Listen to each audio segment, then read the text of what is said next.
Welcome back. So today we're going to go over the steps to egg tan a hide.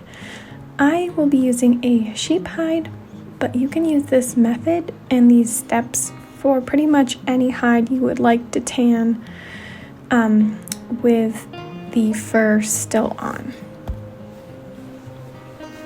So steps 1 through 14, we're going to start with sourcing the hide. I found a woman who was willing to give me 10 sheep hides on Facebook, and I stored them in the freezer. So the first thing you're going to do is get them out of the freezer and thaw them overnight. I like to place them in a bucket with a little bit of water so they can kind of dissolve, and you can check them to make sure over the winter. Sometimes in the garage they won't thaw very well. You might have to bring them inside and place them in your shower or bathtub.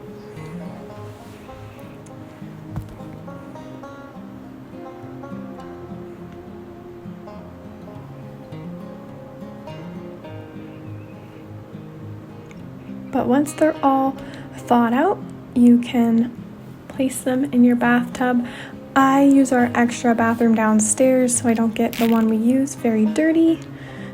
And I placed all of them that I was doing this week as a batch and washed them.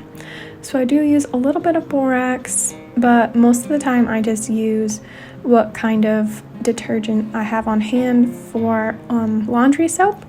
For washing clothing, we use some eco-friendly, very gentle soap, and I just kind of swish them around in here. This is what they looked like before they were washed. Sheep hides are extremely dirty and disgusting. As you probably know, sheep are not very cleanly animals. Once they're washed, we can start fleshing them. So I use an ulu knife. This one we got from our friends. And you can also use a fleshing knife, which this one is from Amazon. But since I do flesh on a flat surface, I will be using the ulu knife. A lot of other people may use a fleshing board that's kind of tilted downwards, or a beam, and the fleshing knife would be really great for that. But I prefer to flesh on a flat surface just because I am shorter and I can reach it better. So the fleshing process is definitely a tedious one. It gives me a couple blisters here and there, but it's definitely worth it, and you want to spend a lot of time peeling off and scraping off all the fat and the residue that's on the hide. So as you can see, I can easily pull off the bigger pieces of fat and flesh that's still left behind from the butcher, but the smaller pieces, and to continue ripping it off, I will use the ulu knife. Now you want to make sure to keep the hide wet, and if you're doing this in the summer, you'll want a bucket of water on hand because it will dry out pretty fast and it will become really hard to take the flesh and the fat off. You always want to make sure the hide is hydrated during this process.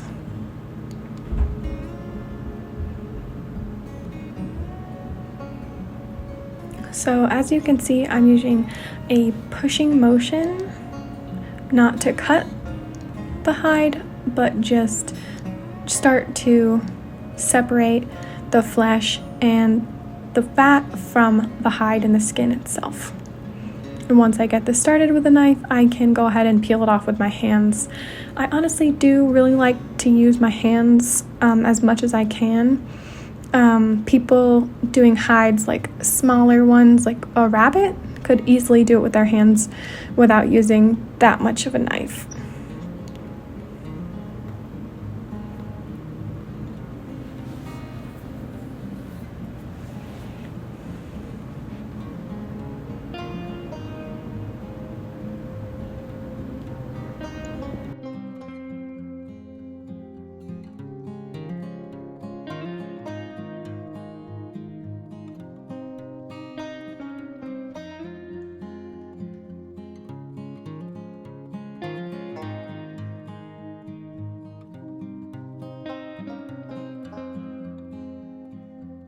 I will put the pieces of flesh and fat in a little bucket right next to where I'm filming.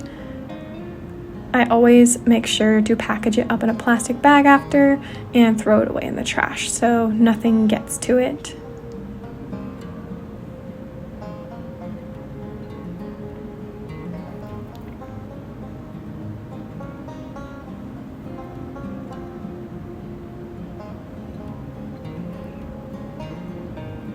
If you do end up cutting a hole in your hide, that is okay. Just leave it be for now.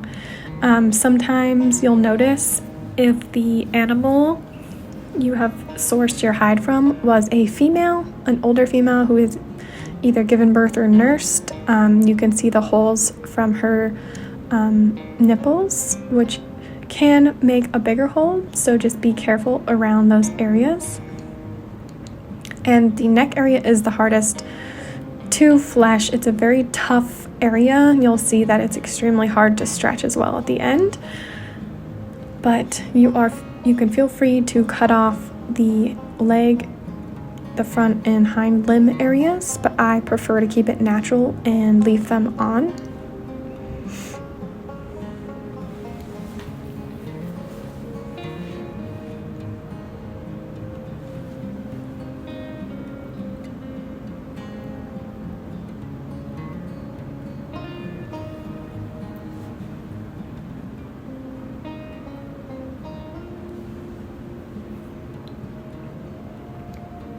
So it took me about 15 minutes to flesh this bad boy. It's a very small little sheep and it looks pretty good for now.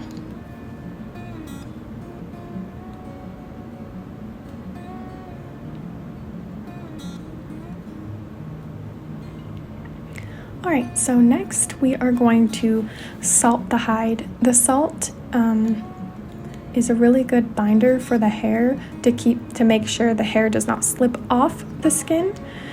You do have a little bit of hair loss at the end with brushing the hide, so you want to make sure to generously salt the hide to remove any extra water or hydration before you apply the egg tan. You do not want to use table salt for this. I ordered my salt off Amazon.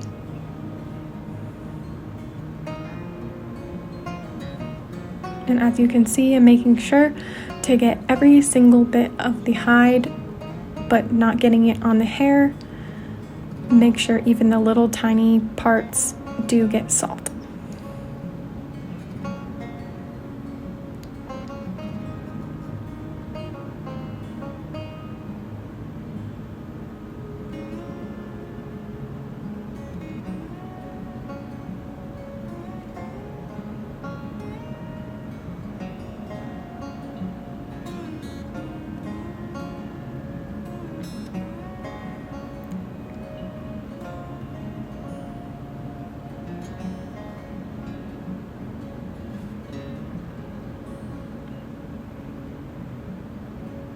I am making sure to rub the salt in, but you can skip this part, it is not necessary. Once you're done, fold in the front and back legs, making sure the skin is touching skin, and folding it up.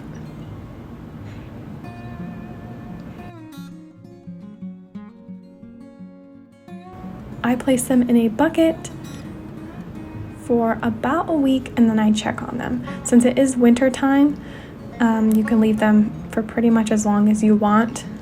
In the summer, you do have to be diligent about checking them. So this is what my hide looked like after about a week. As you can tell, it is still pretty wet and hydrated, so I decided to scrape off a little bit more and went ahead and applied a second round of salt. This time a little bit more generous.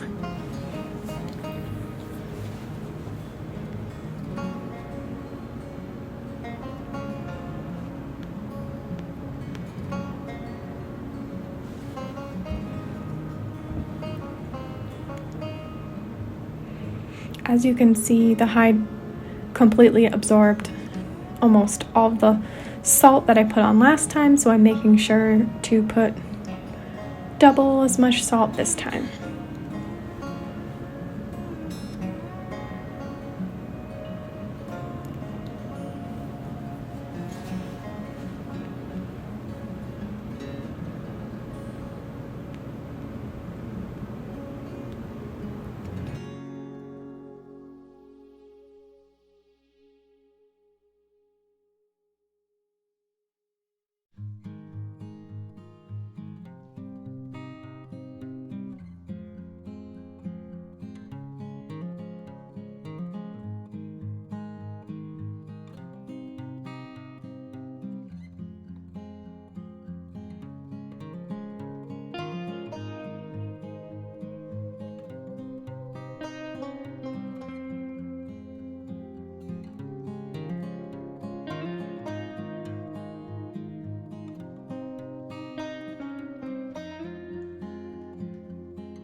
After you scrape all the salt off, you can do one last round of fleshing. So it's looking pretty good at this point. It's very shiny, very white, and there's not a lot of fat and flesh left over.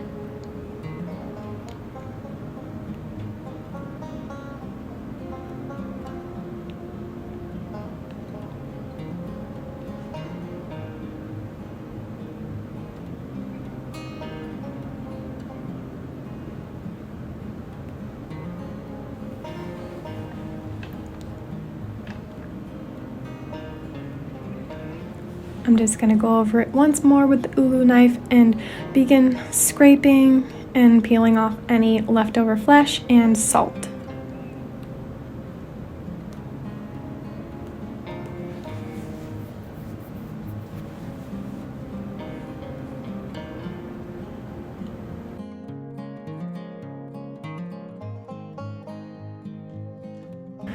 But next we will apply the egg tan. So to make the egg tan, I use a little bit of olive oil, some egg yolks, and some warm water.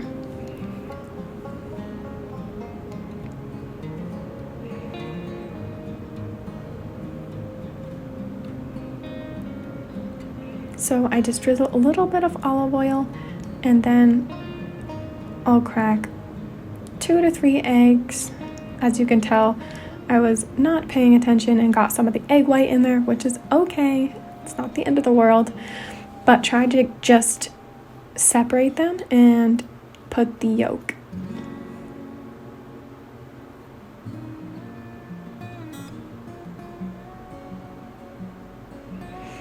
I did use 3 yolks for this sheep hide, but it was a little bit too much. I had a lot left over. So to be honest, if you're using olive oil and warm water, I would consider just using 2.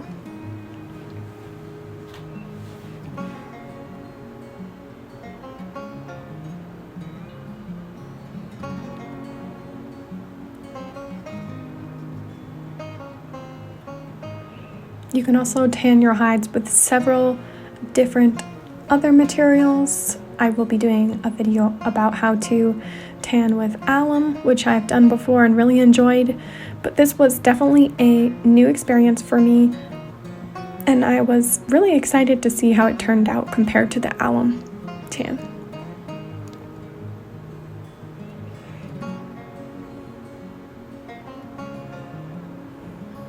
All right, then we're gonna add our warm water. Just a little bit, not too much. That was too much, by the way. And then finally take a little whisk and make sure everything is combined. The warm water does help a lot in the winter, in the cold weather.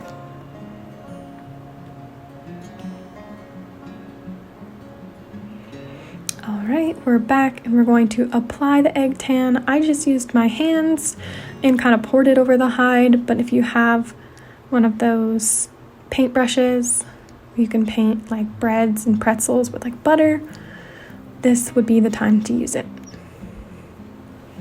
So I'm making sure every single piece of the skin gets some of the egg tan and kind of massaging it into the skin.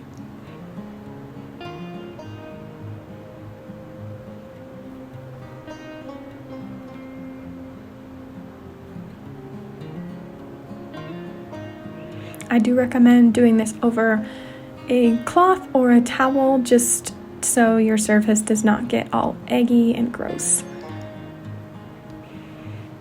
I always wash my hands after flushing and applying egg tan or doing alum tanning. Please make sure that all of your scraps are put away. I try to be as cleanly as possible to not create any bacteria during this process. And I always make sure to take a shower after and change out my clothing.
After it got one layer of the egg tan, I went ahead and did a second layer, just so it was nice and bright yellow.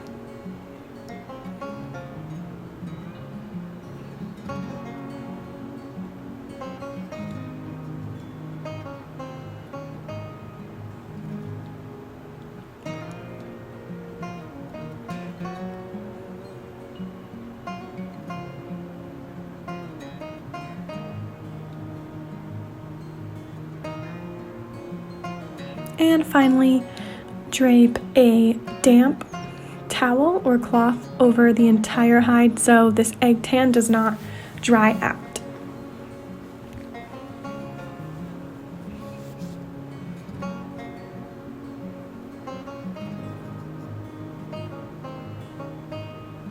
Alright, and we left it for about 3 days, and I'm coming back to check on it to see how it looks. And I was pretty surprised to see it wasn't really yellow at all. It had almost turned back to the white color and absorbed all of that egg and olive oil. Looks pretty good.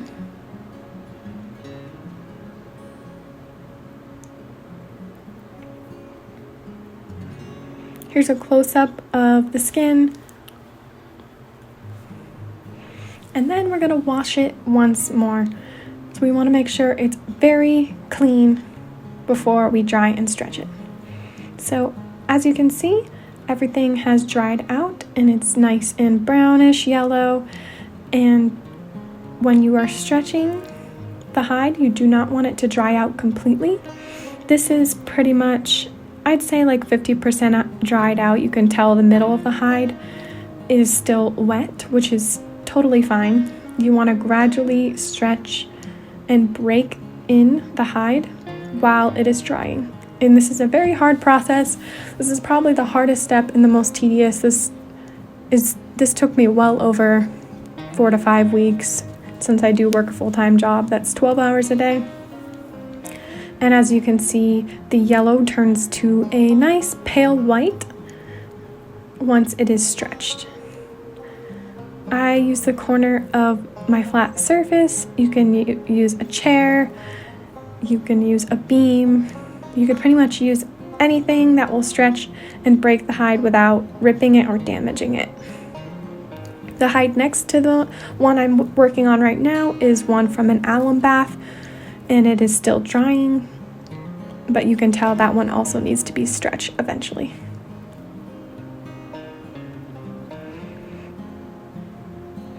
Your hide will turn different colors depending on what color and what kind of sheep it was. I had a brown one that turned very black, and it was extremely hard to break in because it was a more mature sheep. So this one for me was a lot easier than most of the ones I'd worked with previously, which I was very glad about. But as you can see, it's taken me a pretty long time to just do one of the front legs.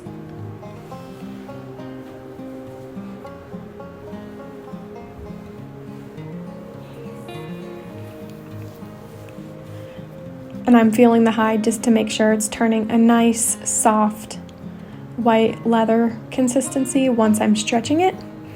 If it does get too hard and crispy, you can always pour a little bit of hot water on it and come back in a couple minutes and stretch some more. There is no shame to this. I rehydrate my hides in just like the leg parts or the neck part sometimes and come back to redo those. It is a long and tedious process, like I said, so give yourself a break now and then. I would also like to dedicate this video to Rebecca from Mud Hill Homestead. I hope you really enjoy tanning your hides as well. And last but not least is to brush and blow out your hide just like you wear your hair. So sheep are extremely dirty, like I said, and brushing them out to get any seeds and blowing them out, even sewing up some holes and trimming up edges just to make sure everything is perfect at the end is very necessary. This will take a long time, and this should be done every couple months after you're finished tanning your sheep hide.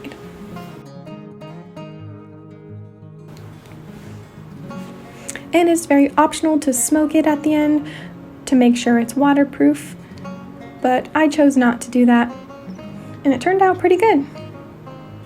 Thanks for watching!